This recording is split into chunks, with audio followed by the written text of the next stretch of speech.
Os símbolos do camiño. Esta é esa flecha que os indica o camiño verdadeiro.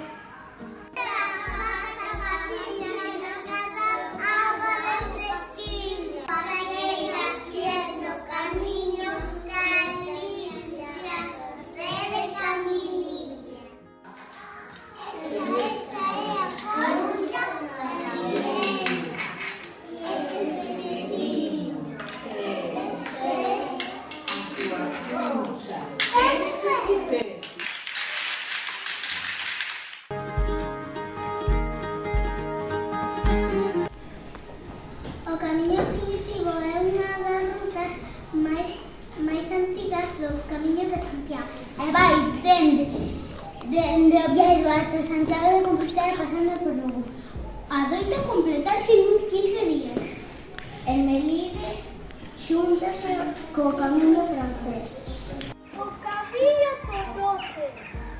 O Camiño Norte vai dende Irún a Santiago de Compostela, bordea a costa cantábrica, percorre alrededor de 830 kilómetros. Distribuídos en 32 etapas, pasa polas comunidades de País Vasco, Cantabria, Asturias e Galicia. Segundo B de primaria, imos coñecer o Camiño francés dende o Cebreiro ata Santiago de Compostela.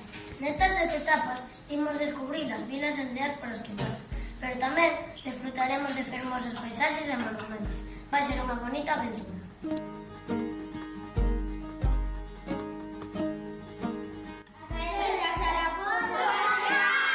Na Enseada do Corrubedo, no concello de Ribeira e na provincia da Coruña. No medio da marisma hai unhas pedras coñecidas como Pedras da Lagoa.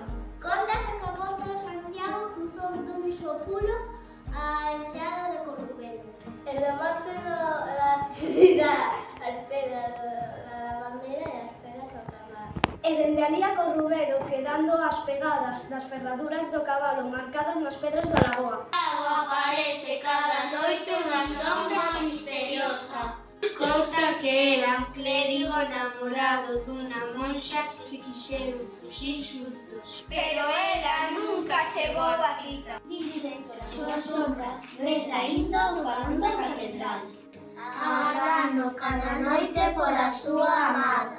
A historia do Santo Graal do Cebreiro é unha lenda que tivo lugar no ano 836. Segundo esta, un día trabou de inverno, un hombre chegou a un monasterio para celebrar o Cristiano. Despois de que o monxe se enfrentara a él, a hostia convertense en carne e o cáliz encheu de sangue. Tamén se di que a Virxe se puxo de xeonllo e se inclinou a cabeza diante do home como reconhecemento do milagre.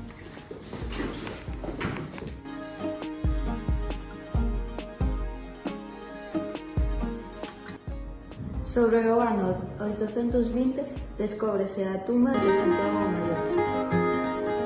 Constrúese unha pequena igrexa que logo vai chegar a ser a Catedral de Santiago e comezan as peregrinacións. É ano santo que vez o 25 de xullo, día de Santiago, cada día. O próximo será o ano que ven, en 2020. O camiño é unha experiencia que combina espiritualidade, esforzo físico e convivencia de diferentes culturas.